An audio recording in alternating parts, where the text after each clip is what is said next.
Welcome to Nathiel. Nathiel có sung phang thà yang. Mani ka phang thuốc á, mani som vel cho là kiếm lâu khóc mấy à. Ông dung vel cho cái là mấy à miền lại cái chuyện nó vẫn lại phai cái lại. Họ phai những cái tia rất là tiếc là rồi nha.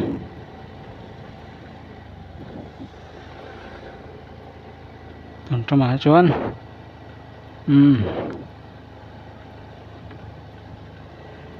là trả lời đó nè phán kiếm về đâu toán cảm mà chắc là ta nằm bồi thác về hay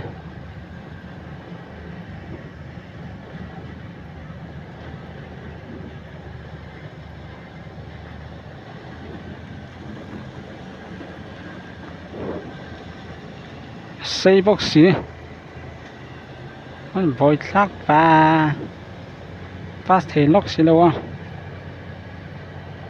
ปลาสเทน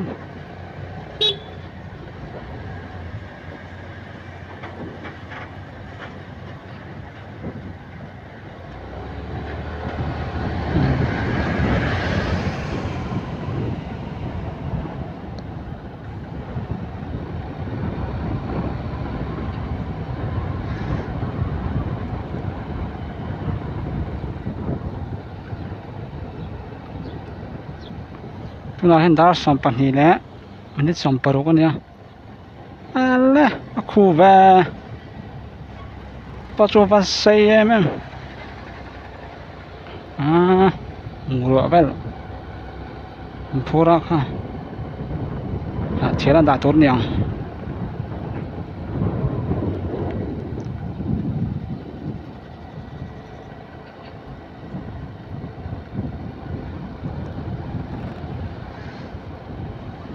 ถ้าสองปันนี้เนี่ย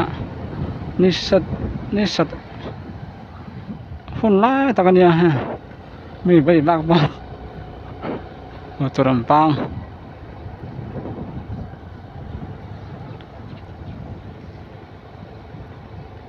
ลุ่มโตครบมา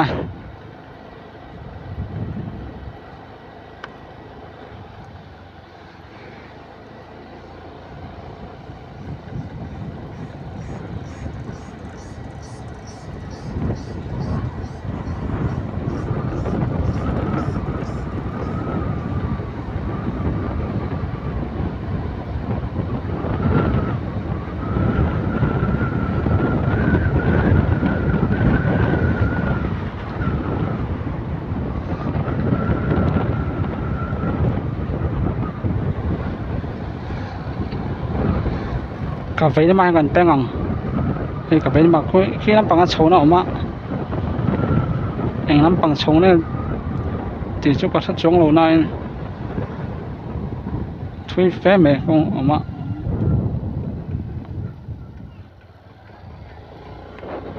exercise hô office này tất mấy có hả bây giờ tán về top mèoทำหล่นเล็ดเลยกันไหม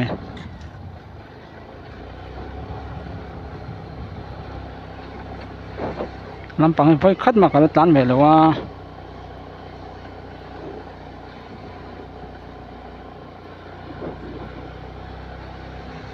น้ำมันครบไหมอ่ะ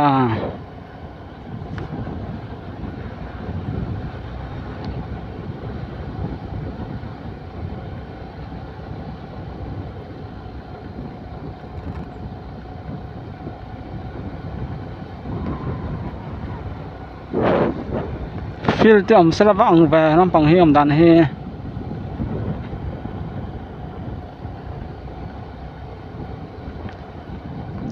แฟนข้าก็สวยกันเตี้ย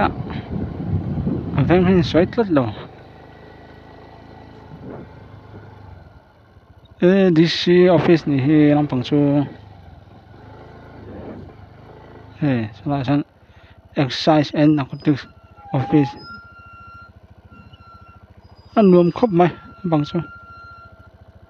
เราเห็น DC complex Nathiel no entry for 407 and truck net mail DC office number chua cái tay mày nè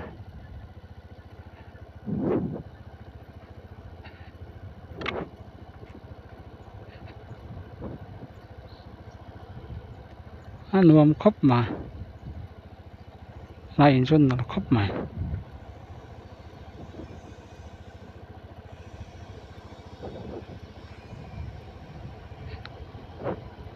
แต่น้ำปังเพื่อคัดมากันแล้วตันแบ่งไงหรอตันแบ่งจอกเนี่ย DC office กับหมูป่า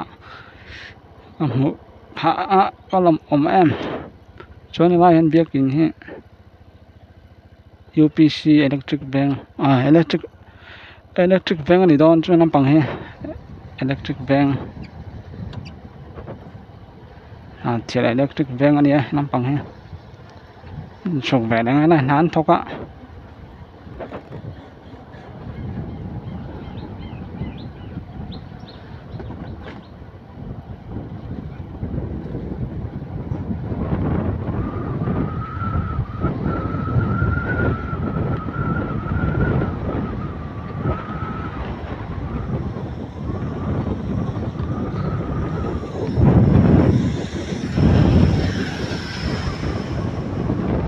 ส่วนอะไรก็ดึงน้ำปังกงแป้งอมเฮ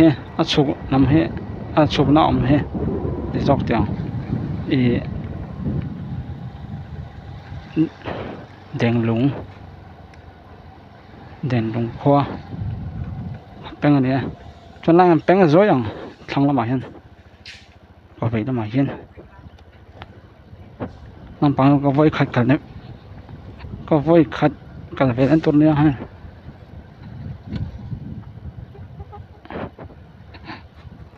Bang inte I feel don't feel ama 33 11 kV oh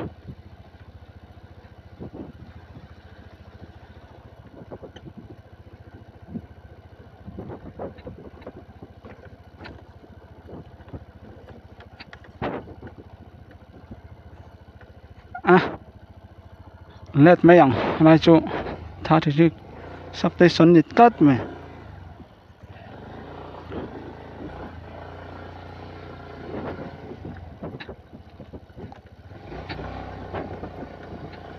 có vui khát cả vé đó đi vé bằng hết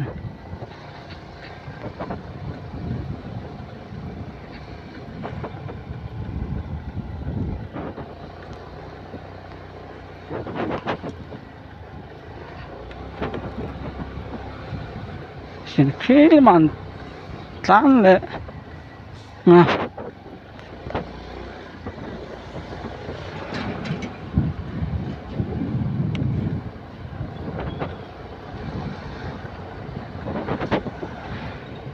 có vậy mà bén về liền vậy mà thiết bén bén gì hơn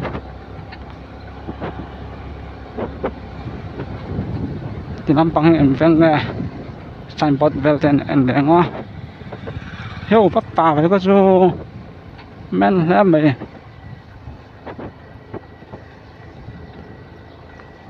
lại hiện electric van thầu electric van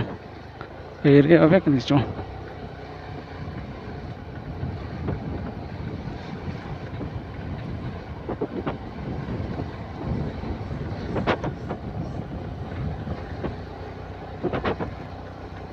electric van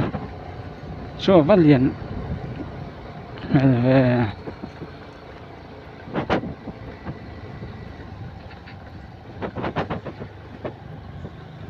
sầu xe lằng hay cà phê mà hàng bánh tỏi lồng á, xong bằng số bánh cái thịt nhiều đấy à, làm bằng khoa cái tỏi thô à, cho nên làm bằng ấy với khăn mặc cái lẩu à, với khát cái nó làm bằng ấy electric van area là gì dễ lắm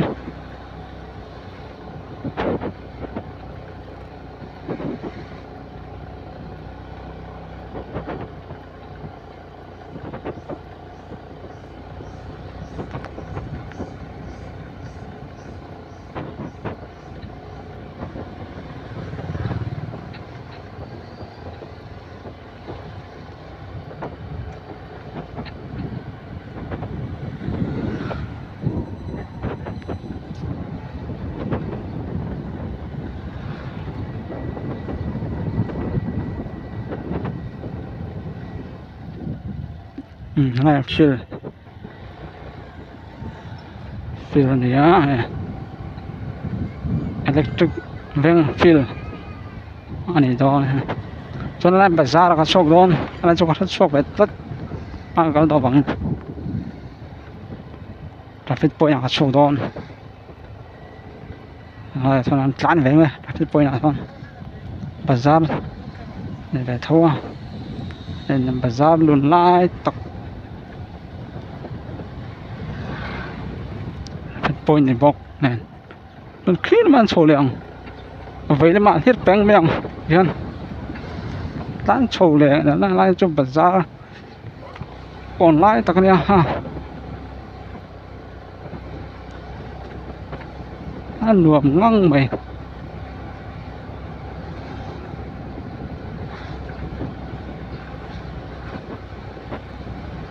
làm bằng phải khởi cho cái tan to vén cái thì cho cái trống lúc này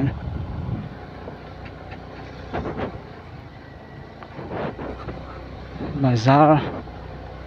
ở bên với giấc nó lại hiện văn phát section OMF Penel branch Penel veng này đó cho làm bằng hết Penel veng á beng tầm khóc mẹ beng ngâm chia rồi á lỗ cho là tán vào lòng thì nó xíu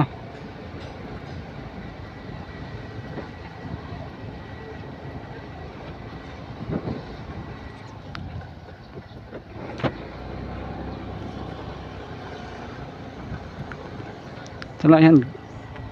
government high school ạ xuống tây mày nuông khóc mày còn bằng bên thế này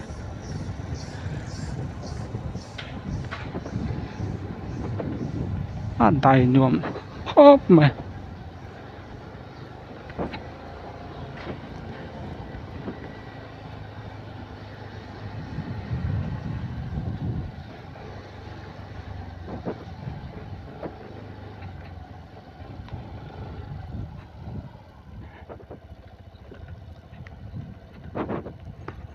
chỉ nằm bằng hiện chân mari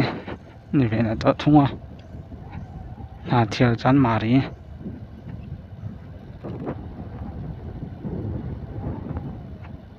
khi là cái phiên phọ hiện phiên là phọ lụt về đó sao từng lát vui vẻ ngất đó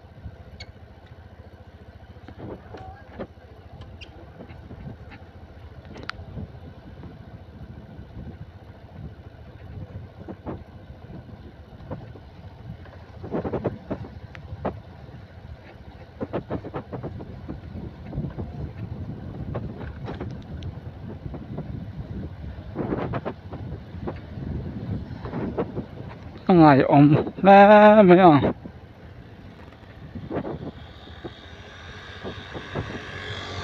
nó bằng cái làn nó đi về to khóc mà chỉ là có rồi cái mất sập bét là con lại vậy thì nó bằng cái làn mất sập bét con này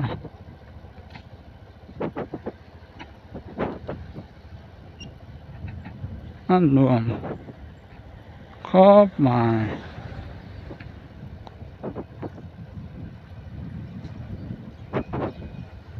số làm bằng số tan phê lên à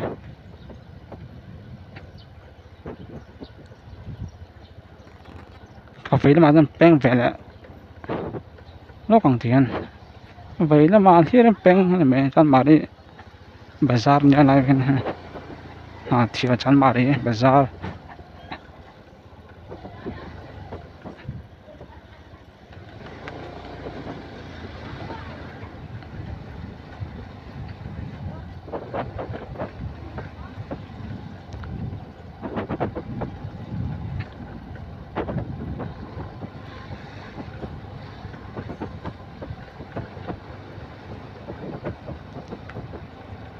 luồng đấy mình làm bằng phơi cái vôi khát tắn na tuần này về lại ô thằng làm phơi là tắm mày làm bao con chụp dễ làm trăng chụp thêm cái gì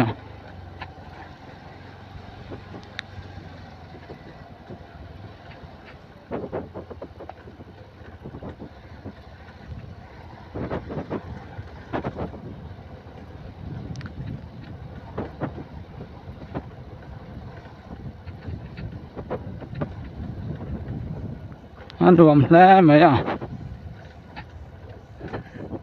có vui khát cần đó làm bằng hết thế thì có về nữa đó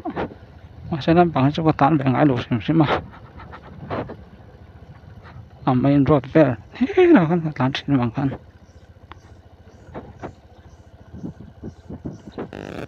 lung leng veng anh tìm mình là thật hết hiện cờ dễ hiện hay chụp dễ cả con chụp dễ hiện thì tarpo road những cái gì sẽ solo chọn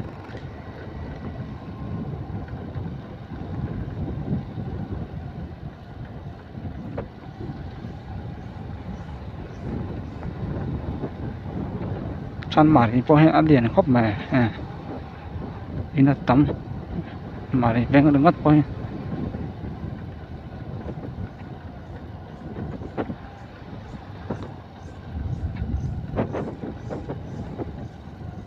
con mà ta hiện học đâu với con học cái tắm khóc mẹ với chút phô ăn đồ về khóc mẹ sur palang ti pana om về sur bây cho nó thì nó cái tăng này mẹ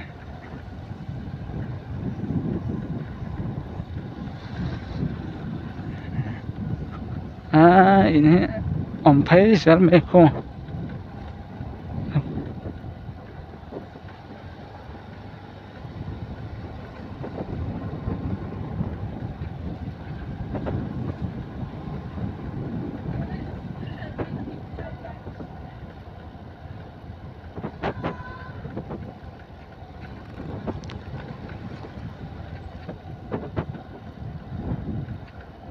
anh lên làm chỗ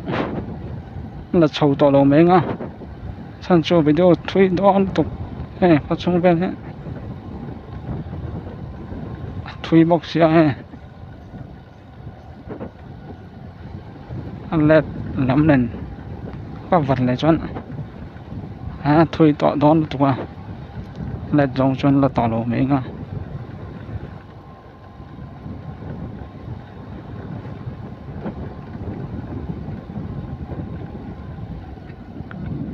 cho nên em cái về năm bằng sao cả hiện cái ven bạc hạt san mari ven cái cần đó mà khi rồi cho video bye còn lại nè mà thế là sầu là thế mình là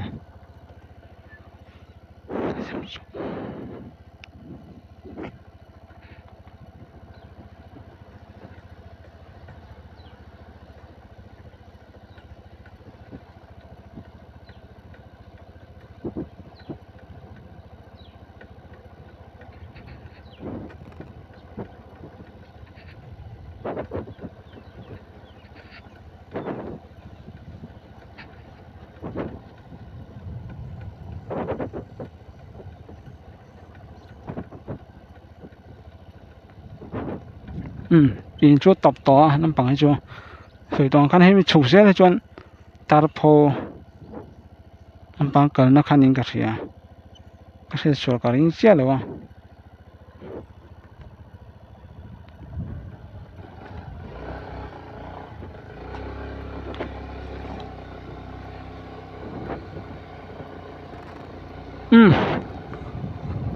chắc làm cái chỗ rồi toàn khăn cái này thì thôi ta